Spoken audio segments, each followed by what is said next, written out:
$30,000 a year sounds survivable, and that's exactly why it's dangerous. You're not starving, you're not homeless, you're not in crisis, but you're also not moving forward. Every month, the money comes in and disappears. Rent, groceries, gas, insurance, a few small things that don't cost that much, and somehow you're back at zero, again.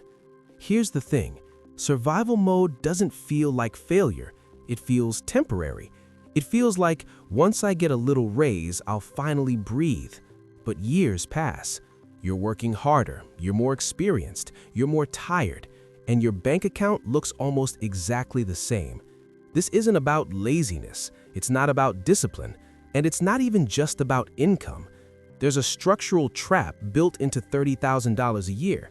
And once you see how it works, you'll understand why so many people stay stuck there for a decade without realizing it. Let's break down what's really happening. At $30,000 a year, you don't feel broke. You feel stable. You can pay rent, you can buy groceries, you can keep the lights on.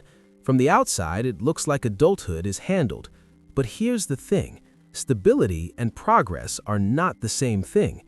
At 30K, you're operating at maintenance level. You're maintaining bills, maintaining routines, maintaining survival. There's no margin, and margin is everything. When every dollar already has a job before it even hits your account, you're not building a future, you're just funding the present. Now wait, you might be thinking, if I just made 5 or 10,000 more, this would fix itself. That's the illusion, because the real problem isn't just the income number, it's how tightly your life is compressed around it. When your financial life has zero breathing room, even small surprises feel like emergencies. A $400 car repair, a medical bill, a rent increase. Suddenly, you're borrowing from next month just to survive this one. And that's how the treadmill starts. You're running, but you're not actually going anywhere.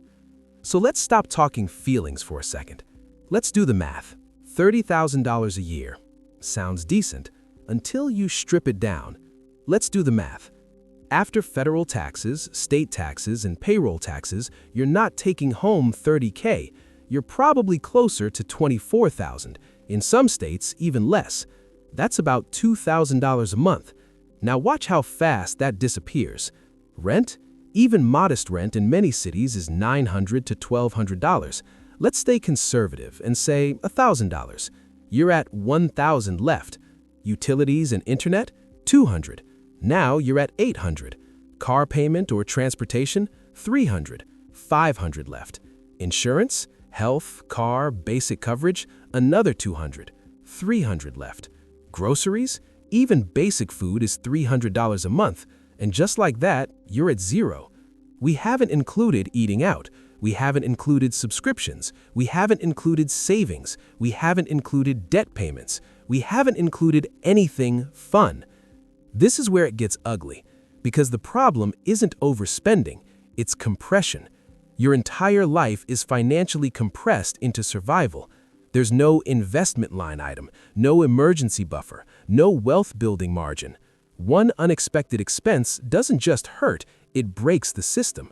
And when every month ends at zero, your future can't grow. Now here's the part nobody talks about. When you live this way long enough, it doesn't just affect your wallet, it rewires your brain. And that's where the real trap begins. When you live at zero margin long enough, your brain adapts. Not in a good way. Scarcity changes how you think. Here's the thing. When money is tight, your brain goes into short-term survival mode. It starts optimizing for today, not next year. You don't ask, how do I invest? You ask, how do I make it to Friday? That shift sounds small. It isn't. Because long-term thinking requires mental bandwidth, and survival eats bandwidth. When rent, bills, and due dates are constantly floating in your head, there's no space left for strategy.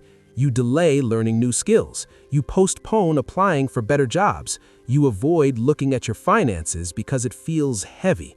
This is where it gets dangerous. The longer you stay in scarcity mode, the more normal it feels. You stop seeing it as temporary. It becomes your baseline. And once survival becomes your identity, growth feels risky. You stick with safe income, safe routines, safe limits. That's how people spend 5, 7, 10 years at the same income level, not because they're incapable, because their brain has been trained to protect stability instead of pursue expansion. And even when income rises slightly, something strange happens. It still doesn't feel like progress. And that's the next trap. You finally get a raise. Maybe you go from 30K to 35K, maybe even 40K, and for a moment it feels like relief. But here's what usually happens. Rent goes up. You move to a slightly better place.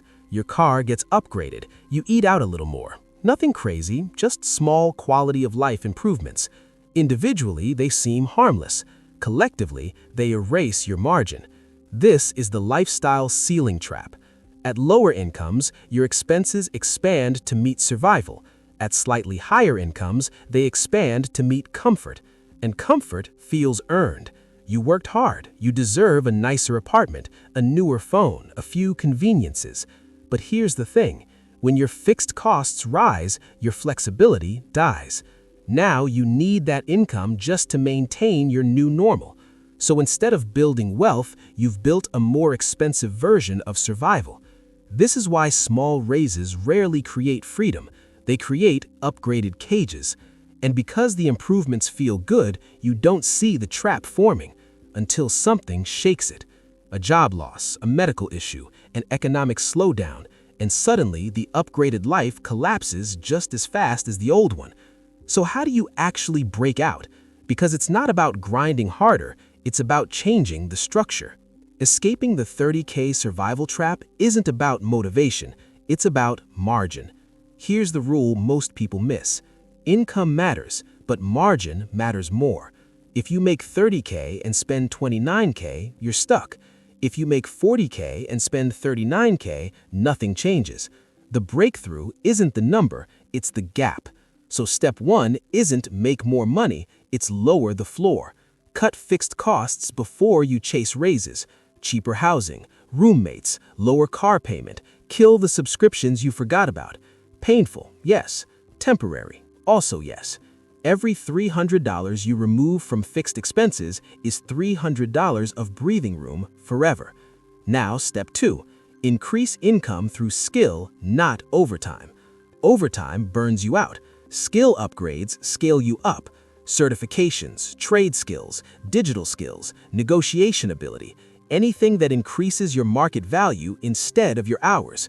Because here's the thing, once you create even a $500 monthly margin, everything changes. You can build an emergency fund, you can invest, you can take calculated risks, you can think long-term again. And that mental shift is where real progress begins. Which brings us to the final perspective most people never hear. Here's the perspective shift. $30,000 a year isn't a life sentence, it's a phase. But it only stays a phase if you treat it like one. If you normalize zero margin, it becomes your identity. If you defend comfort over flexibility, you build a financial ceiling that's hard to break. The trap isn't that 30K is impossible. The trap is that it's survivable. And survivable can quietly steal 10 years of your life. So stop asking, how do I survive better? Start asking, how do I create margin? Because once you control the gap between what you earn and what you need, you stop playing defense. You start building. And that's the moment you finally get ahead.